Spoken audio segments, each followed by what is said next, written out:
এই বাজেটের অর্থটা কোথা থেকে আসছে এটা নিয়ে আমরা দেখেছি যে সরকার একটা তারা বলছে যে তারা ট্যাক্স ট্যাক্স যেটা সরকার ট্যাক্স কালেক্ট করে এই কালেকশনের রেটটা তারা বাড়াবে, কিন্তু তারা এমন একটা নাম্বার বলছে যে 42% সম্ভবত 40% সামথিং, হ্যাঁ এরকম।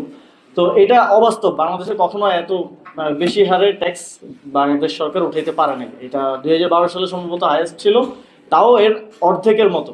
এটা খুব অ্যাম্বিশিয়াস বলা যে আমি 40% ট্যাক্স কালেক্ট করবো, কিন্তু আপনি যখন সেটা পারবেন না, কারণ আমার তো বাস্তবতায় আমার তো আগের এক্সাম্পল দেখে ইয়ে করতে হবে যে কতটুকু সম্ভব, তখন কিন্তু আমরা একটা ক্রাইসিসে পড়ে যাবো যে এই অর্থের সংস্থানটা কোথা থেকে হবে। তখন IMF এর কাছে যেতে হবে, এর কাছে ওর কাছে ঋণের জন্য দৌড়াইতে হবে। তো এটা বাজেট নিয়ে যেমন সরকার অ্যাম্বিশিয়াস, তেমনি ট্যাক্স কালেকশন নিয়ে অনেক বেশি অ্যাম্বিশিয়াস। তো সেটার বাস্তবতা কতটুকু আছে সেটা আমরা হয়তো সামনের দিনে দেখতে পাবো। আমরা কিছু প্র্যাকটিক্যাল বিষয় নিয়ে যদি কথা বলি, যে আমরা দেখি যে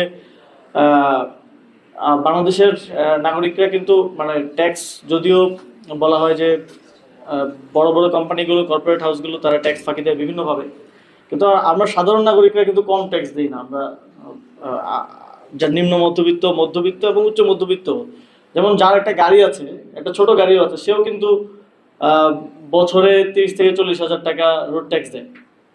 তো এবং এর বাইরেও আরো অনেক ট্যাক্স আছে। আর যারা আরো গরিব, যারা বাইক বাইক চালান আর কি, তাদের উপরেও এখন বাৎসরিক ট্যাক্স আরো বেশি করে আরোপ করা হচ্ছে। তো ফ্রিল্যান্সারদেরটা সরকার মনে হয় অ্যানাউন্স করেছে যে তারা নিবে না এটাকে বৈদেশিক আয়ের খাতে নিয়ে। তো এই যে রোড ট্যাক্স আমরা দিই, আমরা রোড ট্যাক্স তো দিই রোডে যে আমরা চলাচল করি সেটার জন্য, রোডটা যেন ভালো হয় এবং আরো স্মুথলি আমরা চলাচল করতে পারি, আমাদের ট্রাফিক জ্যাম যেন কমে আসে। তো সেইখানে কোনো ডেভেলপমেন্ট আসলে নাই, সেটা নিয়ে কোনো রূপরেখা আমরা দেখি না। বরং আমাদের রাস্তায় সাদা রং দিয়ে ঘর করে করে সেখানে ফুটপাথ বসানো হচ্ছে, অথচ ওই রাস্তার জন্য আমি ট্যাক্স দিই। তো এই অভিনব আইডিয়া দিয়ে সরকার আসলে তারা পরিচালনা করার চেষ্টা করছেন। আমরা দেখলাম যে সরকার প্রথমে বলেছিল যে তারা বিদ্যুতের দাম আগামী 2 বছর বাড়াবে না, এবং তারা খুব সুন্দর ট্রিকি, মানে সরকার নিজেদেরকে খুব চালাক মনে করে, জনগণের থেকেও বেশি চালাক। তারা প্রিপেড মিটারের যেই চার্জ আছে, মাসিক চার্জ, ওই চার্জ কমিয়ে নিয়েছেন, এবং এটাই বিএনপি মিডিয়া সেল বলেন, সরকারের পেজ বলেন, সব জায়গা থেকে কিন্তু এটাই প্রচার হচ্ছে। কিন্তু এট এ টাইম তারা বিদ্যুতের দাম বাড়িয়ে দিয়েছেন, এবং সেটা সিগনিফিকেন্টলি অনেক বেশি, যেই চার্জ, প্রিপেড মিটারের চার্জ আপনাকে মানে মওকুফ করা হচ্ছে এখন।